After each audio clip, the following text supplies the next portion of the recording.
तो आते हैं अब मेरे सेकेंड पार्ट पे, जो कि है मेरा फूड रूटीन। जो मेरा फूड रूटीन है वो डिपेंड करता है कि मैं होल डे में क्या खाती थी या कैसे रहती थी। जैसे कि मेरा मॉर्निंग सिकनेस का प्रॉब्लम सेकेंड वीक से ही स्टार्ट हो गया था, बहुत ज़्यादा रहता था। तो मैं पहले उठते ही मॉर्निंग में ट्राई करती थी कुछ नट्स लूँ, जो इनको कि मैं ओवरनाइट पानी में भिगा के रखती थी। जैसे कि उसमें इंक्लूडेड रहते थे आलमंड्स, उसके साथ रेजिन्स, और उसके साथ मैं एक रखती थी अंजीर या फिर फिग। ये सवेरे पहला चीज़ ब्रश के बाद मैं इसको खा लेती थी। उसके बाद सेकंड चीज़ मैं लेती थी वो है कोकोनट वाटर, जिसको पीने के बाद बॉडी में एकदम फ्रेशनेस सा आ जाता है, जिसको पीने से आपको एकदम अच्छा सा एनर्जी मिलता है बॉडी को। तो थ्रू आउट द प्रेगनेंसी मेरा ये रहता था कि मैं कोकोनट वाटर जैसे भी हो अपना डेली बेसिस पे एक लूँ करके।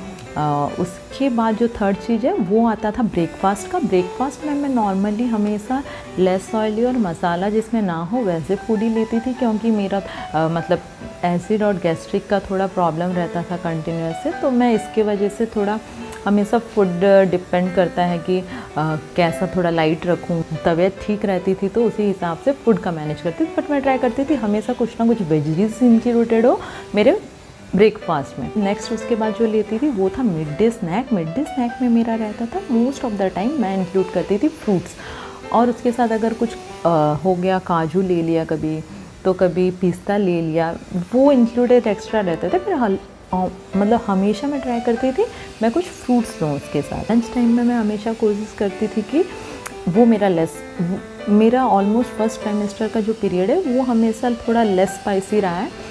मतलब मेरे तबीयत ठीक नहीं रहता था, तो उसकी वजह से ही मैंने इसको चेंज किया था। वरना अगर आप सही है वैसा कोई ज़रूरी नहीं है कि इसको नॉन स्पाइसी और लेस ऑयली खाना, बट ये डिपेंड करता है कि आपका बॉडी किस टाइप का और आप कितना डाइजेस्ट कर सकते हैं, क्योंकि उस समय में थोड़ा डाइजेशन प्रॉब्लम स्टार्ट हो जाता है नॉर्मली।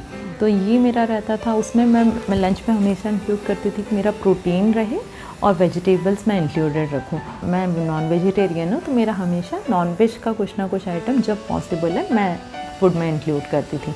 उसके बाद मेरा रहता था इवनिंग में 4-4:30 के आसपास एक इवनिंग स्नैक्स। इन मैं इंक्लूड करती थी एक मिल्क रखती थी। मिल्क के साथ मैं कुछ कुकीज़ ले लिया मैंने कभी, या मिल्क के साथ पोहा बना लिया, कभी उपमा बना लिया, कभी जैसे जब पॉसिबल है वैसा हल्का ही कुछ लेती थी। उसके बाद डिनर में मेरा हमेशा चपाती रहता था। उसके साथ कोई भी करी हो या फिर पल्सेस से रिलेटेड कुछ भी दाल हो या फिर बटर हो, छोले हो, जो जैसा रहता था तो मतलब ट्राई करती थी कि वो चीज़ भी मेरा स्पाइसी और हैवी ना हो। और खाने के बाद I always prefer to go for a small walk, क्योंकि अगर मैं अचानक से खा के सो जाऊँ मेरे से वो चीज़ उस दिन गैस्ट्रिक एसिडिटी में थोड़ा सा प्रॉब्लम आ जाता था बॉडी में।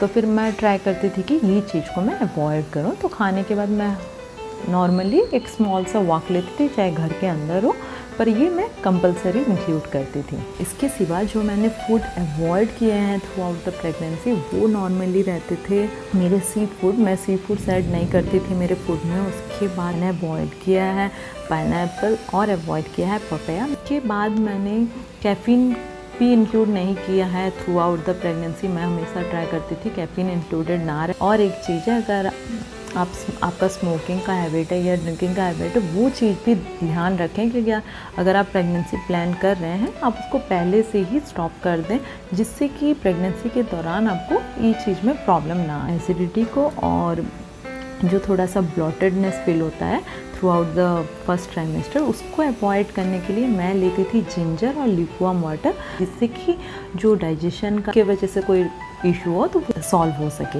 मोस्ट ऑफ द टाइम मैं ये भी ट्राई करती थी खाने के बाद मैंने मुंह में थोड़ा सा सौंफ ले लिया या फिर कभी कभी अजवाइन ले लिया, जिससे कि जो आपका मुंह का टेक्सचर रहता है वो नॉर्मली थोड़ा सा चेंज होता है, जिसकी वजह से वोमिटिंग का जो प्रॉब्लम है वो नहीं होता है। मैंने ध्यान दिया है थ्रू आउट द प्रेगनेंसी मेरे साथ वोमिटिंग का प्रॉब्लम नहीं था, बट कभी कभी वो सेंसेशन आते थे वोमिटिंग के, बट मैं उस समय भी अदरक मुंह में रख लेती थी या फिर थोड़ा सा सौंफ खा लिया, जिससे कि मेरे को बहुत आराम मिलता था।